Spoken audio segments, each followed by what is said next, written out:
నమస్తే welcome to BDD news ముందుగా headlines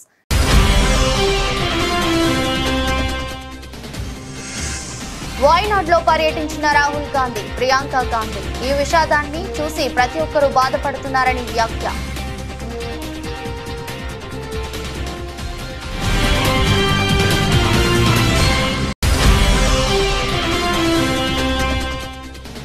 skill యూనివర్సిటీకు CM deputy CM శంకుస్థాపన వర్సిటీతో పాటు 4 సెంటర్లకు శంకుస్థాపన చేసిన రేవంత్ రెడ్డి బట్టి విక్రమార్క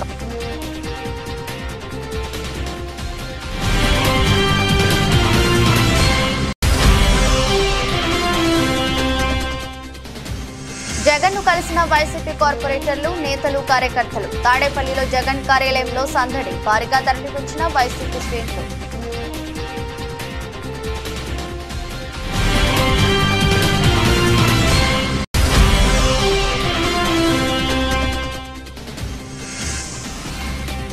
తనకు మంత్రి పదవి ఎవరు భిక్ష కాదన్న బీఆర్ఎస్ ఎమ్మెల్యే హరీష్ రావు పదవి వచ్చినప్పుడు రేవంత్ బీఆర్ఎస్ లో ఉన్నారని వీడియో పోస్ట్ చేసిన హరీష్ రావు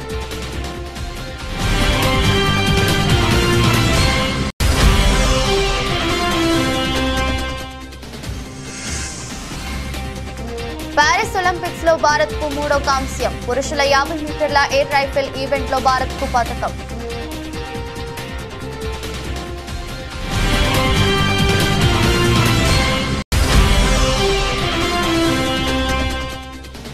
చరిత్రలో తొలిసారిగా 25,000కు ఎగువ ముగిసిన నిఫ్టీ అటు 126 పాయింట్ల వృద్ధితో 81,867 వద్ద ముగిసిన Sensex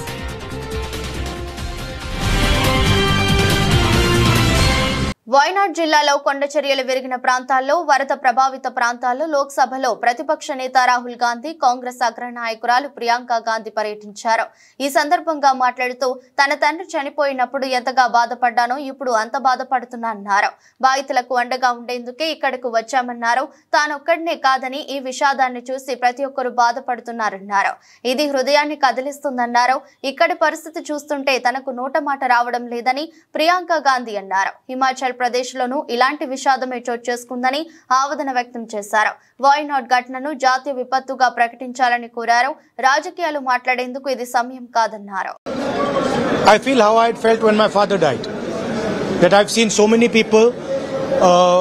I remember what I felt when my father died, and here people have not just lost a father, they've lost the whole family, entire family, brother, sister, mother, father. So I know what I felt, and this is much worse than that. And it's not one person who's feeling it; it's thousands of people who are feeling it.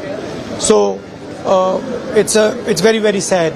And I think we all owe these people respect, affection, and we should all be standing with them.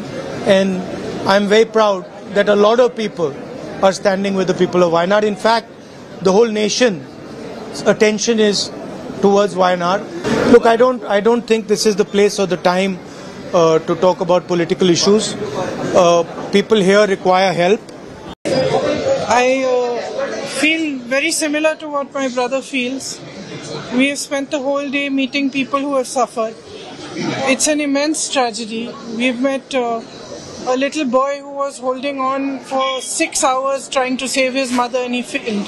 His whole family, and he managed to save his grandmother, but he failed to save his mother. We can only imagine the kind of pain that people are suffering. And as my brother said, they've lost their entire families. So we are here to give as much comfort and support as we can, to help in any way we can. And I am also very proud to see how everybody is coming together, not just from Wayanad and from Kerala, but from the whole country, to help everybody who is going through this. New York ను మించి అధునాతన హంగులతో Begari కంచెను 4th సిటీగా ప్రభుత్వం అభివృద్ధి చేయబోతుందని ముఖ్యమంత్రి రేవంత్ రెడ్డి పేర్కొన్నారు. ఇప్పటికే హైదరాబాద్, సికింద్రాబాద్, సైబరాబాద్ లో ఉండగా మరో కొత్త నగరాన్ని నిర్మించబోతున్నట్టు తెలిపారు. బంజారా హిల్స్ మాదిరిగా ఈ ప్రాంత ప్రజలు గొప్పగా చెప్పుకునేలా ఈ ప్రాంతాన్ని తీర్చిదిద్దుతామని పేర్కొన్నారు. రంగారెడ్డి జిల్లా కందుకూరు మండలం మీర్ఖాన్పేటలో యంగ్ ఇండియా స్కిల్ యూనివర్సిటీకి ఉప ముఖ్యమంత్రి బట్టి విక్రమార్క మరో ఇద్దరు మంత్రులతో కలిసి రేవంత్ రెడ్డి భూమి పూజ చేశారు. దీంతో పాటు అక్కడ ఏర్పాటు చేయనున్న advance technology center, primary health center, modern school, community center ఏర్పాటుకు శంకుస్థాపన చేశారు. మొట్టమొదట ఎక్కడైనా అభివృద్ధి జరగాలన్నా, నగరం నిర్మాణం జరగాలన్నా వాళ్ళకి ఇక్కడ విద్యా ఉపాధి అవకాశాలకు సంబంధించి, వైద్యానికి సంబంధించిన మౌలిక వసతులను ఏర్పాటు చేయాల్సిన బాధ్యత ప్రభుత్వం మీద ఉన్నది. ఇవాళ ఇక్కడ ప్రారంభోత్సవం చేసుకున్నది పిల్లల చదువుల కోసం పాఠశాల, అదేవిధంగా ఒక అడ్వాన్స్ టెక్నాలజీ సెంటర్ని, అదేవిధంగా ఒక కమ్యూనిటీ హాలు 2 ఎకరాల మీకు ప్రాథమిక వైద్యాన్ని అందించడానికి ప్రభుత్వ వైద్యశాల 1 ఎకరంలో ఇవాళ కొన్ని కోట్ల రూపాయలతోని ఈడ పనులు ప్రారంభించుకున్నాం. యంగ్ ఇండియా స్కిల్ యూనివర్సిటీకి దాదాపుగా 57 ఎకరాలతోని దాదాపుగా 150 కోట్ల రూపాయలతోని ఇవాళ శిక్షణ ఇవ్వడానికి నిరుద్యోగ యువకులకి ఇవాళ పనులను ప్రారంభించుకున్నాం. స్కిల్ యూనివర్సిటీలో మీకు అడ్మిషన్ వచ్చిందంటే మీకు ఉద్యోగం గ్యారంటీ అని చెప్పి నేను మాట ఇస్తున్నా. హైదరాబాద్ నగరాన్ని నవాబులు కట్టి ఉండొచ్చు, సికింద్రాబాద్ నగరాన్ని బ్రిటిషర్స్తో పాటు చాలా మంది అభివృద్ధి చేసి ఉండొచ్చు, సైబరాబాద్ నగరాన్ని చంద్రబాబు నాయుడు, రాజశేఖర రెడ్డి గారు నిర్మించి ఉండొచ్చు. ఇవాళ 3 నగరాలు వాళ్ళు నిర్మిస్తే 4th సిటీ ఇవాళ బాగరి కంచెను ఫ్యూచర్ సిటీగా మార్చబోతుంది. ఈ వేదిక మీద ఉన్న నా మంత్రివర్గ సహచరులతోటి న్యూయార్క్ నగరానికంటే అధునాతమైన నగరాన్ని ఇక్కడ నిర్మించి చూపిస్తాం. రేపు భవిష్యత్తులో ఈ దేశంలో విదేశాల నుంచి వేలాది కోట్ల రూపాయల పెట్టుబడులు తెచ్చి ఇక్కడ హెల్త్ టూరిజం హబ్ చేస్తాం. తనకు సోనియా గాంధీ మంత్రి పదవి ఇచ్చిందన్న ముఖ్యమంత్రి రేవంత్ రెడ్డిపై బీఆర్ఎస్ సిద్దిపేట ఎమ్మెల్యే హరీష్ రావు తీవ్ర ఆగ్రహం వ్యక్తం చేశారు. తనకు మంత్రి పదవి ఎవరి భిక్ష వల్లనూ రాలేదన్నారు. అయినా తనకు మంత్రి పదవి వచ్చినప్పుడు రేవంత్ రెడ్డి బీఆర్ఎస్ లోనే ఉన్నారని, తన ఊరేగింపులో కూడా ఉన్నారని తెలిపారు. ఈ మేరకు ఆయన ఎక్స్ వేదికగా ట్వీట్ చేశారు. తెలంగాణకు జరుగుతున్న అన్యాయాన్ని ప్రశ్నిస్తూ తాను మంత్రి పదవికి రాజీనామా చేసినప్పుడు కూడా నా వెనకే ఉన్నావు, నిక్కి చూసావంటూ రేవంత్ రెడ్డిని ఉద్దేశించి చురకలంటించారు. ఇదంతా నీ కళ్ళ ముందు జరిగే కాదని ఇవేమీ తెలియనట్లు చిల్లర వ్యాఖ్యలు చేస్తున్నావని మండిపడ్డారు. ఆ రోజు సోనియా గాంధీ కోరిక మేరకే తాము నాటి కాంగ్రెస్ ప్రభుత్వంలో చేరాం, తప్పితే పదవుల కోసం కాదన్నారు. మాజీ ముఖ్యమంత్రి వైసీపీ జాతీయ అధ్యక్షుడు జగన్ ను విశాఖపట్నంకు చెందిన వైసీపీ కార్పొరేటర్లు, పార్టీ నేతలు, రాష్ట్ర వ్యాప్తంగా ఉన్న వైసీపీ కార్యకర్తలు కలిశారు. దాంతో తాడేపల్లిలోని ఆయన కార్యాలయం కోలాహలంగా మారింది. వైసీపీ కార్పొరేటర్లు, వైసీపీ నేతలు నేడు తాడేపల్లిలోని జగన్ నివాసానికి వచ్చారు. జగన్ ను మర్యాద పూర్వకంగా కలిశారు. పార్టీ అధినేతకు శాలువాలు కప్పి సన్మానించారు. పుష్పగుచ్చాలు అందించారు. కొందరు మహిళా నేతలు ఆయనకు రాఖీలు కట్టి ఆశీస్సులు అందుకున్నారు. పలువురు జగన్ కు జ్ఞాపికలు బహుకరించారు. ఈ సందర్భంగా వారితో జగన్ ముచ్చటించారు. ఎన్నికల ఓటమి అనంతరం పార్టీ వైఖరిని వారికి వివరించారు. నిన్న సామాన్యులను కూడా తనను కలిసేందుకు అవకాశం ఇచ్చిన జగన్ ఇవాళ పార్టీ కార్యకర్తలను కూడా కలిశారు. వారితో సెల్ఫీలు దిగారు. వారితో మాట్లాడి ఉత్సాహం కలిగించారు.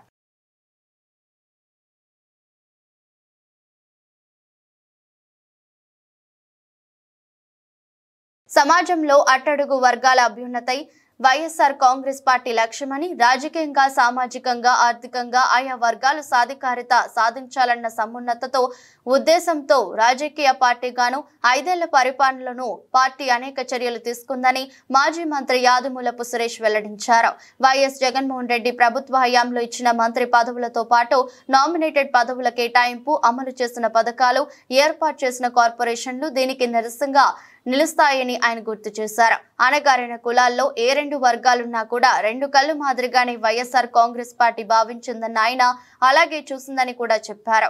ఎస్సీ వర్గీకరణ విషయంలో గౌరవ సుప్రీంకోర్టు ఇచ్చిన తీర్పు కూడా షెడ్యూల్ కులాల అభ్యున్నతికి తోడ్పడాలన్నదే వైఎస్ఆర్ కాంగ్రెస్ పార్టీ ఉద్దేశమని మాజీ మంత్రి స్పష్టం చేశారు. సమాజంలో అట్టడుగు వర్గాల అభ్యున్నతి వైఎస్ఆర్ కాంగ్రెస్ పార్టీ యొక్క లక్ష్యం.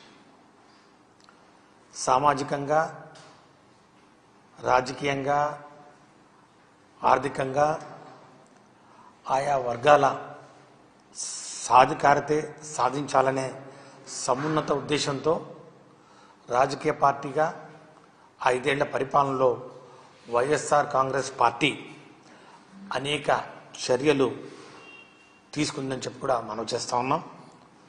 శ్రీ వైఎస్ జగన్మోహన్ రెడ్డి గారి ప్రభుత్వం హయాంలో అమలు చేసినటువంటి పథకాలు, ఇచ్చిన మంత్రి పదవులతో పాటు నామినేటెడ్ పదవుల కేటాయింపు, ఏర్పాటు చేసినటువంటి కార్పొరేషన్లు ఇవన్నీ కూడా నిదర్శనంగా నిలుస్తాయి. ఎస్సీ వర్గీకరణ విషయంలో ఇవాళ గౌరవ సుప్రీంకోర్టు ఇచ్చిన తీర్పు కూడా షెడ్యూల్డ్ కులాల అభ్యున్నతికి తోడ్పడాలన్నదే వైఎస్ఆర్ కాంగ్రెస్ పార్టీ యొక్క ముఖ్య ఉద్దేశం.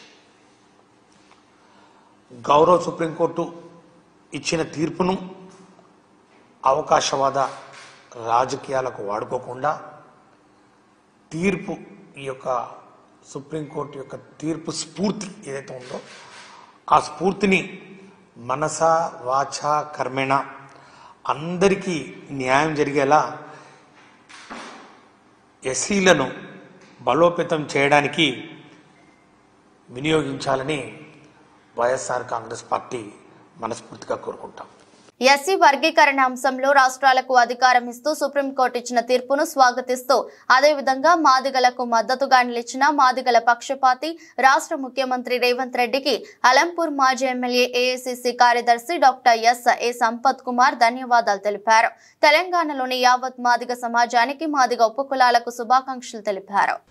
యావత్ తెలంగాణ మాదిగ ప్రజలందరికీ కూడా హృదయపూర్వక శుభాకాంక్షలు తెలియజేస్తూ, నేను ఒక శాసనసభ్యుడిగా, ఎంఆర్పీఎస్ నాయకుడిగా దశాబ్దాలుగా దాని మీద పోరాటం చేసి శాసనసభలో కూడా ఆ రోజు ఈనాటి ఆ రోజు ఉన్నటువంటి టీఆర్ఎస్ ప్రభుత్వము పూర్తిగా ఈ సమస్య మీద నిర్లక్ష్యం వహించినప్పటికీ కాంగ్రెస్ పార్టీ తరఫున ఆ రోజు ఉషా మేరా కమిషన్ వేసి రాష్ట్ర వ్యాప్తంగా తిరిగి వర్గీకరణ చేయాల్సిందే అని కాంగ్రెస్ పార్టీ బలంగా నమ్మి కేంద్ర ప్రభుత్వం మీద ఉంచితే 10 సంవత్సరాల బీజేపీ పరిపాలనలో ఉన్నటువంటి నరేంద్ర మోడీ ప్రభుత్వం అక్కడ నిర్లక్ష్యం చేయడం, ఇక్కడ టీఆర్ఎస్ పార్టీ కూడా అఖిలపక్షాన్ని తీసుకొని పోయి కేంద్రం మీద ఒత్తిడి తెస్తామని చెప్పి మాయా మాటలతో మాదిగలను మభ్యపెడితే ఆ రోజు శాసనసభలో ఎమ్మెల్యేగా నేను చేసిన పోరాటానికి ఆనాటి శాసనసభ్యుడు, ఈనాటి గౌరవ ముఖ్యమంత్రి రేవంత్ రెడ్డి గారు మాదిగల పక్షపాతిగా ఆ రోజు మా ఉద్యమంలో భాగస్వామి అయ్యి అసెంబ్లీ నుంచి కూడా నేను రేవంత్ రెడ్డి గారు బహిష్కరణకు గురైనాం. అయినా వెనుకడుగు వేయలే, పోరాటం చేసినాం. ఆ రోజు ఎమ్మెల్యేగా అండగా నిలబడ్డ మాదిగల పక్షపాతి రేవంత్ రెడ్డి గారు ఈరోజు ముఖ్యమంత్రిగా సుప్రీంకోర్టులో ఇంటర్వ్యూన్ అయ్యి వాదనలు వినిపించి ప్రభుత్వం తరఫున కూడా వాదనలు వినిపించడం వల్లనే ఈరోజు విజయవంతంగా మాదిగల ఆకాంక్షలు, మాదిగల చిరకాల కోరిక నెరవేరింది కనుక వారికి సుప్రీంకోర్టు ధర్మాసనానికి మరియు గౌరవ ముఖ్యమంత్రి రేవంత్ రెడ్డి గారు మాదిగల పక్షపాతిగా తీసుకున్న సాహసోపేత నిర్ణయం మరియు సుప్రీంకోర్టులో వాదనలు వినిపించినందుకు హృదయపూర్వకంగా ధన్యవాదాలు, కృతజ్ఞతలు తెలియజేస్తూ, న్యాయ వ్యవస్థ పైన ప్రజలందరికీ ఒక అపారమైన నమ్మకం, విశ్వాసం ఉంది. కానీ ఎంత ఆలస్యంగా న్యాయం జరిగితే అంత అన్యాయం జరిగినట్లే అని బీఆర్ఎస్ సిరిసిల్ల ఎమ్మెల్యే కేటీఆర్ స్పష్టం చేశారు. శాసనసభలో సివిల్ కోర్టుల సవరణ బిల్లును శాసనసభ వ్యవహారాల శాఖ మంత్రి దుద్దిల్ల శ్రీధర్ బాబు ప్రవేశపెట్టారు. ఈ సందర్భంగా సివిల్ కోర్టుల సవరణ బిల్లుపై కేటీఆర్ మాట్లాడుతూ ప్రభుత్వం ప్రవేశపెట్టిన ఈ బిల్లును సమర్థిస్తూ స్వాగతిస్తున్నామని తెలిపారు. రాజ్యాంగ నిర్మాతలు న్యాయ వ్యవస్థకు రాజ్యాంగంలోనే బలమైన పునాదులు వేశారు. రాజకీయంగా విభేదాలు ఉన్నప్పటికీ న్యాయ వ్యవస్థను కాపాడేందుకు సమిష్టిగా కలిసి పనిచేయాలి. అత్యాచారాలు, సైబర్ క్రైమ్ బాధితులకు సత్వర న్యాయం జరిగేలా ఫాస్ట్ ట్రాక్ కోర్టులు ఏర్పాటు చేయాలి. అవసరమైతే ప్రతి జిల్లాలో ఫాస్ట్ ట్రాక్ కోర్టులు ఏర్పాటు చేసి నిందితులకు వెంటనే శిక్షణ పడేలా చేయాలి. దీంతో మిగతా వారెవరూ కూడా ఇలాంటి ఘటనలకు పాల్పడరని కేటీఆర్ తెలిపారు. మధ్యకాలంలో మంత్రి గారు మనం గమనిస్తూ ఉన్నాం, మా సబితా ఇంద్రారెడ్డి గారు కూడా చాలా వివరంగా మాట్లాడారు. శాంతి భద్రతల విషయంలో ఎట్లా ఉంది పరిస్థితి అనేది కూడా చాలా వివరంగా చెప్పారు. దయచేసి ప్రభుత్వాన్ని నేను కోరేది, మనం అందరం కూడా, ఎందుకంటే సమిష్టిగా రాజకీయాల్లో ఏ రకమైన అభిప్రాయాలు ఉన్నప్పటికీ, ఏ రకమైన సిద్ధాంతాలు ఉన్నప్పటికీ, ఏ రకమైన విభేదాలు ఉన్నప్పటికీ మనందరం కూడా కొన్ని విషయాల్లో మాత్రం సమిష్టిగా ఆలోచించాల్సిన అవసరం ఉంది. ఈ రాష్ట్రంలో ఈరోజు జరుగుతున్న అత్యాచారాలు కానీ, ఈ రాష్ట్రంలో ఈరోజు జరుగుతున్న సైబర్ క్రైమ్ కానీ, రాష్ట్రంలో మనం అందరం కూడా జ్యుడిషియస్గా ఆలోచించి ఫాస్ట్ ట్రాక్ కోర్టుల ఏర్పాటు, ముఖ్యంగా అత్యాచార కేసుల విషయంలో దయచేసి నేను ప్రభుత్వాన్ని కోరుతా ఉన్నా, అవసరమైతే ప్రతి జిల్లాలో స్పెషల్ కోర్ట్స్ ఏర్పాటు చేయండి. ఫాస్ట్ ట్రాక్ అంటే ఒక్కసారి ఇలాంటి నేరం జరిగినప్పుడు మళ్ళీ ఎవరు అలాంటి దుస్సాహసం చేయకుండా నిందితుడికి వెంటనే శిక్ష పడుతుంది, బాధితులకు న్యాయం వస్తుందనే విధంగా ప్రతి జిల్లాలో అవసరమైతే ప్రత్యేక ఫాస్ట్ ట్రాక్ కోర్టులు ఏర్పాటు చేయాలని ప్రభుత్వానికి మా విజ్ఞప్తి. అదే మాదిరిగా అధ్యక్ష, not just in the issue of sexual మొలిస్టేషన్స్ etcetera, but also ఇతర సైబర్ క్రైమ్ విషయంలో కూడా. ఎందుకంటే ఇప్పుడు క్రైమ్ రూపం మారుతోంది. ఇదివరకు మనకు ఎన్నో సెక్షన్స్ ఉన్నాయి అధ్యక్ష పీనల్ కోడ్లో, అవన్నీ కూడా చాలా అవుట్డేటెడ్ అయిపోయినాయి, ఆబ్సలీట్ అయిపోయినాయి. అందుకే కొత్త చట్టాలు కూడా వస్తూ ఉన్నాయి. నేను రాష్ట్ర ప్రభుత్వాన్ని అడుగుతా ఉన్నాను, ఈ మధ్యన కేంద్ర ప్రభుత్వం కొన్ని కొత్త న్యాయ చట్టాలు కూడా తెచ్చింది. అయితే ఈ న్యాయ చట్టాల వల్ల కొంత మనకేమైనా ఇబ్బంది కలుగుతుందో అనే ఒక భయం కూడా కొన్ని వర్గాల నుంచి వ్యక్తం అవుతా ఉంది. ముఖ్యంగా మన తెలంగాణ ఎస్సీ వర్గీకరణకు వ్యతిరేకంగా జమ్మలమడుగు పట్టణంలోని డాక్టర్ బిఆర్ అంబేద్కర్ విగ్రహం దగ్గర మాల మహానాడు సంఘాలు నిరసన కార్యక్రమం చేపట్టారు. ఈ కార్యక్రమంలో రాష్ట్ర మాల మహానాడు వ్యవస్థాపక అధ్యక్షులు రామాజీ ఇమాన్యుయల్, అన్నవరపు కిషోర్ వర్గం, కడప జిల్లా మాల మహానాడు ఉపాధ్యక్షులు బీరు చిన్నయ్య, ఆర్వీపీఎస్ రాష్ట్ర కార్యదర్శి కేసీ పాములేటి, రాజశేఖర్, అవిస, శ్రీనివాసులు తదితరులు పాల్గొన్నారు. ఈ విషయంలో రాష్ట్ర ప్రభుత్వం కానీ కేంద్ర ప్రభుత్వాన్ని పునరాలోచించాలా.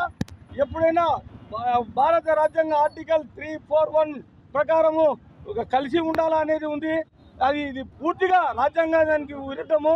ఇది ఈ రాష్ట్రంలో అయితేనేమి, ఈ దేశంలో అయితేనేమి పరిపాలనను ఏదైతే ఎన్నికల వాగ్దానంలో రాష్ట్ర ప్రభుత్వం కానీ కేంద్ర ప్రభుత్వం కానీ హామీలు ఇచ్చినారో ఆ హామీలు అమలు చేయలేకపోయి ఇది ఈ మైండ్ డైవర్ట్ చేసేదానికే ఈ వర్గీకరణ అంశాన్ని తెచ్చి ముందు పెట్టారని మేము అభిప్రాయపడుతున్నాం. ఎందుకంటే సూపర్ 6లో 3 డక్అవుట్ అయినాయి, 1 రన్అవుట్ అయింది. అది ఇంకా ఎంప్లాయర్ ఇవ్వలే, అది డక్అవుట్, అది రన్అవుటా లేకుంటే విన్నా అనేది. ఇదొకటి ఫెయిల్యూరు. అటు కేంద్రంలో ఎన్డీఏ ప్రభుత్వం ఫెయిల్యూరు. ఇవన్నీ జనాలలో వ్యతిరేకత వచ్చింది కాబట్టి అది కప్పిపుచ్చి ఉండడాని కోసం ఈరోజు వర్గీకరణ అంశాన్ని తెచ్చిపెట్టారు. నేను ఒక్కటే చెప్తాను మాదిగ సోదరులకు, అయ్యా ఆ రోజు మీరు కారంచేడులో జరిగిన సంఘటనలు గుర్తు చేసుకోండి. ఇది కాదు మనకు ముఖ్యం, సమానత్వం, స్వేచ్ఛ ఇవి ఉండాలా. అమ్మాయిలు ఆత్మరక్షణ కొరకు ఇతరుల మీద ఆధారపడవద్దని, నేటి సమాజంలో ఆత్మరక్షణ కొరకు ప్రతి ఒక్కరూ మార్షల్ ఆర్ట్స్ నేర్చుకోవాల్సిన అవసరం ఎంతైనా ఉందని వేములవాడ ఏఎస్పీ శేషాద్రిని రెడ్డి సూచించారు. రాజన్న సిరిసిల్ల జిల్లా వేములవాడ పట్టణంలోని కేజీబీవీలో ఎస్పీ అఖిల్ మహాజన్ ఆధ్వర్యంలో మహిళల రక్షణ కొరకు నిర్వహిస్తున్న జ్వాల 2 కార్యక్రమంలో భాగంగా స్వీయ రక్షణపై అవగాహన కల్పించారు. ఈ కార్యక్రమానికి ముఖ్య అతిథిగా ఏఎస్పీ శేషాద్రిని రెడ్డి హాజరై విద్యార్థులను ఉద్దేశించి ప్రసంగించారు. ముఖ్యంగా మార్షల్ ఆర్ట్స్ అనేది చిన్నప్పుడు మేము అబ్బాయిలకి అనుకునే వాళ్ళం, లేదు.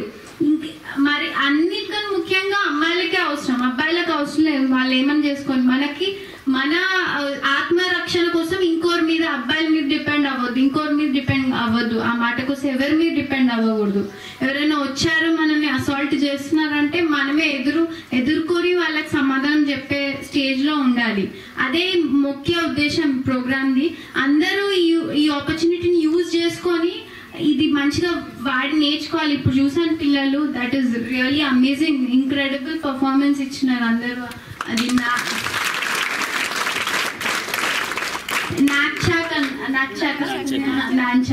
ఓకే, దట్ ఈస్ రియలీ చాలా బాగుంది. అది lot of effort goes in to it, నాకు అర్థమవుతుంది చేస్తుంటే.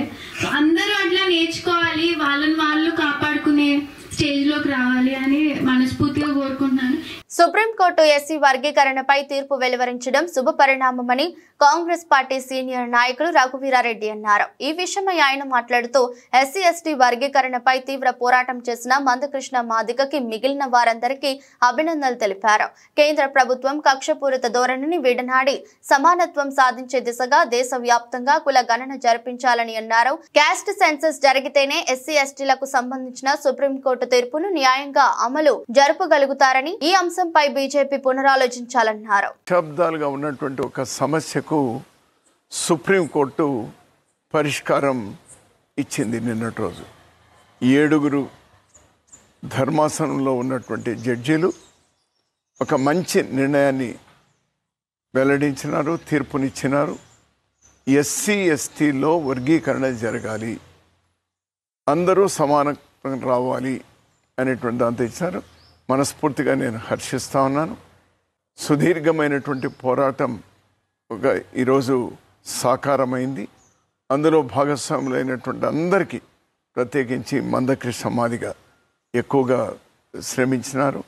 మిగిలినటువంటి వాళ్ళు కూడా వేదికలు సపరేట్ అయినా కూడా అదే లక్ష్యంతో పనిచేస్తూ వచ్చినారు. అందరికి కూడా నేను అభినందనలు తెలియజేస్తున్నాను.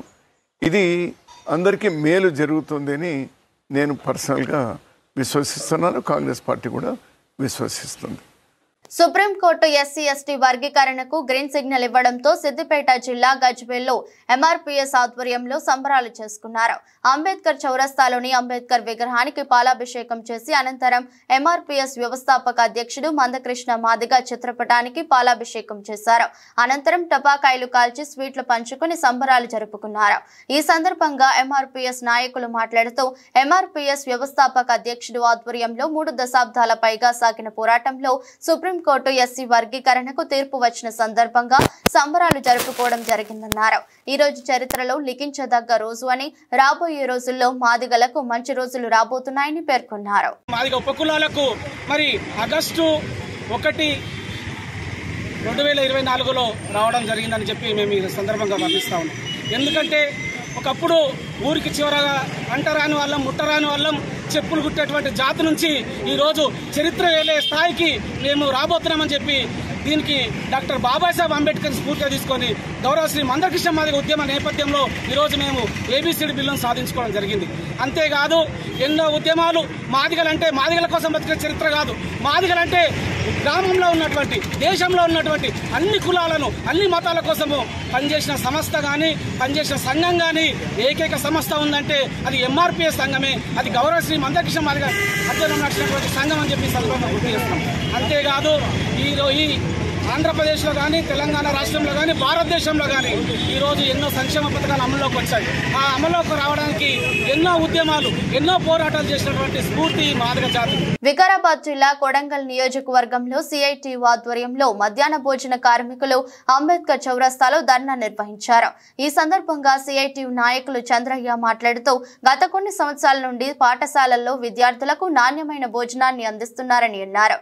వీరిని తొలగించి లత 30 సంవత్సరాలు నుండి పాఠశాలల్లో ఎన్ని ఇబ్బందులు వచ్చినా విద్యార్థులకు భోజనాన్ని అందించారని తెలిపారు. రాష్ట్ర ముఖ్యమంత్రి నియోజకవర్గం కొడంగల్లో హరే రామ హరే కృష్ణ అనే ప్రైవేటు సంస్థకు మధ్యాహ్న భోజన ఏజెన్సీని అందించాలని ప్రారంభించేందుకు అన్ని ఏర్పాట్లు చేస్తున్నారు కాబట్టి వెంటనే దీన్ని విరమించుకోవాలని డిమాండ్ చేశారు. 25 లక్షల మందికి కూడా పిల్లలు మేము భోజనాలు చేపిస్తాం, గణమనం నిర్మిస్తామనేటటువంటి గోడం అనేటటువంటి దాన్ని విరమించుకోవాలి. గతంలో మన అక్షయ పాత్ర కూడా అదేవిధంగా ఇదైంది. ఈరోజు ముఖ్యమంత్రి వర్యులకు ఏమో చెప్పి వాళ్ళు హరిరామ హరికృష్ణ ఫౌండేషన్ వాళ్ళు అభ్యపెట్టడాన్ని తీవ్రంగా ఖండిస్తున్నాం సిఐటిగా. ఎందుకంటే ఈ యొక్క ప్రయోగం కేవలం కొడంగల్లోనే ప్రయోగం చేసి ఒక నెల తర్వాత రాష్ట్ర వ్యాప్తంగా దీన్ని ఇంప్లిమెంట్ చేస్తామనేటటువంటి దుర్మార్గం. కాబట్టి దీన్ని రాష్ట్ర ప్రభుత్వం తక్షణం విరమించుకోవాలి. లేకపోతే సిఐటి ఆధ్వర్యంలో రాష్ట్ర వ్యాప్తంగా సమరశీల పోరాటాలు ఈ ప్రభుత్వం మీద చేస్తాం. కాబట్టి ముఖ్యమంత్రి వర్యులు దీన్ని పునరాలోచించి 6 తారీఖు నాడు ఏదైతే ప్రారంభం చేయాలనుకున్నారో దాన్ని వెంటనే విరమించుకోవాలని తెలియజేసుకుంటూ జిల్లా కార్యదర్శి ఈరోజు మొన్న జూలై 28వ తారీఖు నాడు హరే రామ హరే కృష్ణ చారిటబుల్ ట్రస్టుకు ఈరోజు మధ్యాహ్న భోజన కార్మికుల యొక్క పుట్టగొట్టేందుకు, వాళ్ళ ఉపాధి కోల్పోయేటందుకు ఈరోజు కొడంగల్ నియోజకవర్గంలో దాదాపు 500 మంది ఈరోజు మిడ్ డే మీల్స్ కార్మికులు ఉన్నారు. వాళ్ళ పొట్టగొట్టడం కోసము ఈరోజు హరే రామ హరే కృష్ణ ఫౌండర్కి ఈరోజు మేము మిడ్ డే మీల్స్ పథకాన్ని ఈరోజు ఇచ్చేస్తున్నామని చెప్పేసి మా రాష్ట్ర ముఖ్యమంత్రి గారు మొన్న చర్చలు జరపడం జరిగింది. దీన్ని తెలంగాణ రాష్ట్ర వ్యాప్తంగా వికారాబాద్ జిల్లాలో సిఐటి ఆధ్వర్యంలో దీన్ని వ్యతిరేకిస్తూ ఉన్నాం. ఎందుకంటే ఈ 500 మందికి ఉపాధి కరువైతుందని చెప్పేసి సిఐటికి డిమాండ్ చేస్తూ ఉన్నాం. ఇదే మొత్తం రాష్ట్రం మొత్తం మీద ఒకవేళ ఇంప్లిమెంట్ అయితే 50,000 మందికి ఈరోజు మిడ్ డే మీల్స్ కార్మికులు ఈరోజు రోడ్డున పడుతున్నటువంటి పరిస్థితి విధంగా ఉన్నది. కాబట్టి ఒక పైపు ఆ ప్రభుత్వం ఈరోజు మెరుగైనటువంటి విద్యను అందిస్తామని చెప్పేసి చెప్తా ఉన్నారు. మెరుగైన విద్యను అందించాల్సినటువంటి బాధ్యత ప్రభుత్వాన్ని. ఎస్సీ వర్గీకరణ అంశంపై సుప్రీంకోర్టు ధర్మాసనం ఇచ్చిన తీర్పు పట్ల రెల్లి కులాల సంక్షేమ సంఘం హర్షం ప్రకటించింది. రెల్లి కులాల సంక్షేమ సంఘం రాష్ట్ర అధ్యక్షులు నీలాపు వెంకటేశ్వరరావు రెల్లి, ముత్యాల పెద్దబాబు ఆధ్వర్యంలో ఎస్సీ వర్గీకరణకు అనుకూలంగా తీర్పు వచ్చిన సందర్భంగా వేడుకలు నిర్వహించారు. రాజమండ్రి తాడితోటలోని అంబేద్కర్ విగ్రహానికి పూలమాలలు వేసి నివాళులర్పించారు. ఈ సందర్భంగా వర్గీకరణకు అనుకూలంగా నినాదాలు చేశారు. రెల్లి కులాల సంక్షేమ సంఘం రాష్ట్ర అధ్యక్షులు నీలాపు వెంకటేశ్వరరావు రెల్లి, నగర ఎస్సీసెల్ మాజీ అధ్యక్షులు పొట్లూరు వెంకటేష్ రెల్లి మాట్లాడుతూ ఎస్సీ వర్గీకరణపై సుప్రీంకోర్టు తీర్పు పట్ల హర్షం వ్యక్తం చేశారు. ఈ సందర్భంగా సుప్రీంకోర్టుకు కేంద్ర ప్రభుత్వానికి ధన్యవాదాలు తెలిపారు. సుప్రీంకోర్టు వారికి, కేంద్ర ప్రభుత్వం వారికి ముఖ్యంగా ధన్యవాదాలు. అన్ని మన దళిత తరఫున ధన్యవాదాలు తెలుపుకుంటున్నామండి. ముఖ్యంగా ఈ రెల్లి జాతికి సంబంధించిన ఈ రెల్లి రిజర్వేషన్ అనేది 1% ఉండేది. మనకి ఆ 1% కూడా 1996 నుంచి 1999 వరకు అమల్లో జరిగింది. అప్పుడు చంద్రబాబు నాయుడు ముఖ్యమంత్రి, వాజ్పేయి గారు కేంద్రంలో గవర్నమెంట్. అప్పుడు సుప్రీంకోర్టు ఇచ్చిన రిజర్వేషన్ ప్రకారం మనకి రిజర్వేషన్ అప్పుడు 2004 ఎప్పుడైతే కాంగ్రెస్ గవర్నమెంట్ ఎక్కిందో మన పొలాలు, రిజర్వేషన్ పొలాలన్నీ లాక్కున్నారండి.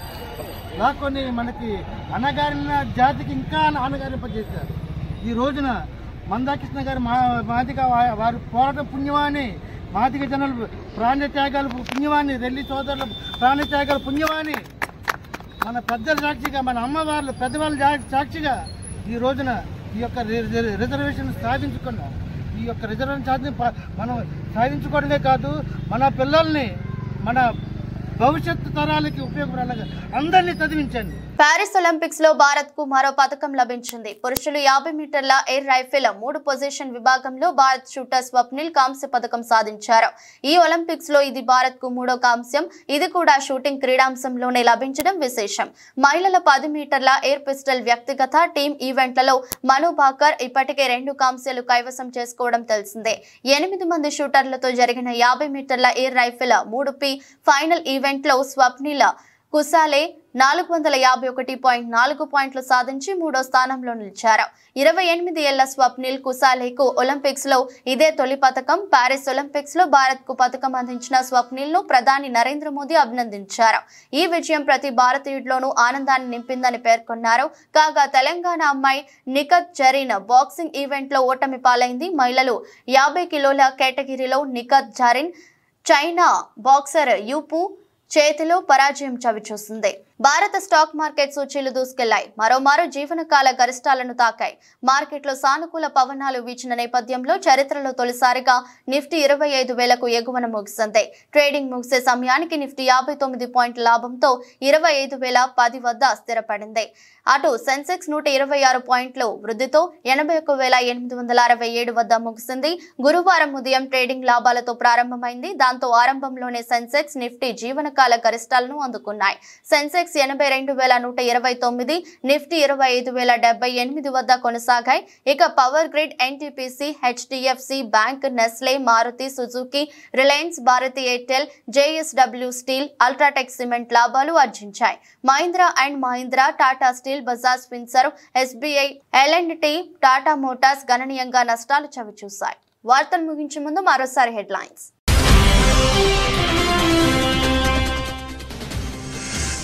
వాయనాడ్ లో పర్యటించిన రాహుల్ గాంధీ, ప్రియాంక గాంధీ. ఈ విషాదాన్ని చూసి ప్రతి ఒక్కరూ బాధపడుతున్నారని వ్యాఖ్య.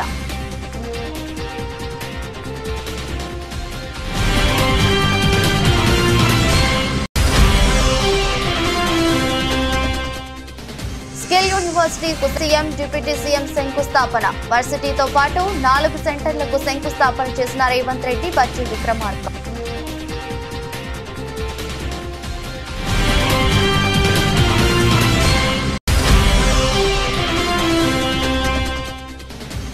జగన్ ను కలిసిన వైసీపీ కార్పొరేటర్లు, నేతలు, కార్యకర్తలు. తాడేపల్లిలో జగన్ కార్యాలయంలో సందడి. భారీగా తరలివచ్చిన వైసీపీ శ్రేణులు.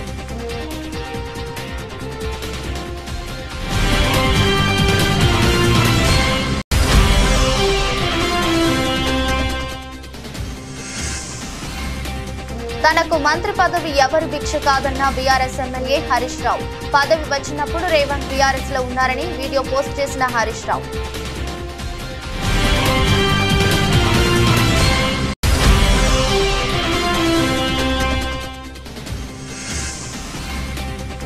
ప్యారిస్ ఒలింపిక్స్ లో భారత్ కు 3వ కాంస్యం. పురుషుల 50 మీటర్ల ఎయిర్ రైఫిల్ ఈవెంట్ లో భారత్ కు పతకం.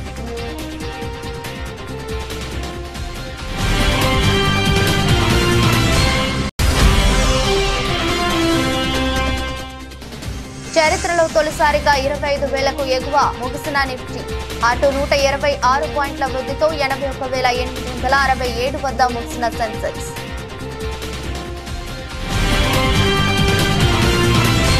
ఇది బులెటిన్. మరో బులెటిన్లో మళ్ళీ కలుద్దాం. అంతవరకు సెలవు. నమస్కారం.